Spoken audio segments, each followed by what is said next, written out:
বিএনপির ভারপ্রাপ্ত চেয়ারম্যান তারেক রহমান দেশে কবে ফিরবেন এই প্রশ্নের এখনো সুস্পষ্ট উত্তর নেই। বিষয়টি নিয়ে বিএনপির শীর্ষ পর্যায় থেকে শুরু করে তৃণমূল নেতাকর্মীরাও রয়েছেন ধোঁয়াশায়। স্বয়ং তারেক রহমান সম্প্রতি বিবিসি বাংলাকে জানিয়েছেন, শীঘ্রই দেশে ফিরব। দলের ভেতরে আলোচনা ছিল তফসিল ঘোষণার আগেই দেশে ফেরার সম্ভাবনা রয়েছে তার, কিন্তু সেই সময় পেরিয়ে গেলেও কোনো আভাস মেলেনি।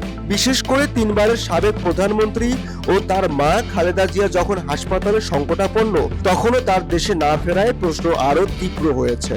বুধবার ঘোষণা হতে যাচ্ছে ত্রয়োদশ জাতীয় সংসদ নির্বাচনের তফসিল। এই গুরুত্বপূর্ণ সময়ে তারেক রহমানের ফেরার বিষয়ে বিএনপি কোনো আনুষ্ঠানিক তথ্য দেয়নি।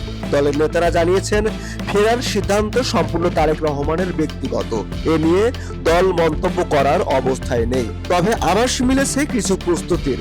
বিএনপির সংশ্লিষ্ট সূত্র জানায়, তারেক রহমানের জন্য বিশেষ বুলেট প্রুফ গাড়ি প্রস্তুত রাখা হয়েছে। গুলশানের বাসভবনেও নেওয়া হয়েছে নিরাপত্তা ব্যবস্থা। দলের হাইকমান্ড বলছে, তিনি ফিরবেন এ বিষয়ে আমাদের কোনো সন্দেহ নেই, তবে দিন তারিখ আমরা জানি না। বিএনপি চেয়ারপারসনের নিরাপত্তা উপদেষ্টা অবসরপ্রাপ্ত মেজর জেনারেল ফজলে এলাহি আকবর গণমাধ্যমকে জানান, নির্বাচনের তফসিল ঘোষণার পর ডিসেম্বরের প্রথম দিকেই তারেক রহমান দেশে ফিরতে পারেন, যদিও নির্দিষ্ট দিনক্ষণ এখনো প্রকাশ করা হয়নি।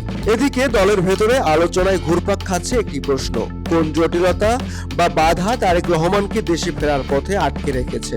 এই বিষয়ে এখনো স্পষ্ট ব্যাখ্যা দেয়নি বিএনপি। সব মিলিয়ে তফসিল ঘোষণার ঘণ্টাখানেক আগ মুহূর্তেও তারেক রহমানের দেশে ফেরার প্রশ্নে রহস্য থেকেই যাচ্ছে। তবে দলের অভ্যন্তরীণ সূত্র বলছে, সময় হলেই তিনি ফিরবেন এবং গুরুত্বপূর্ণ রাজনৈতিক সমীকরণ তখনই বদলাবে। রায়হান কিবরিয়া, তিস্তা টিভি।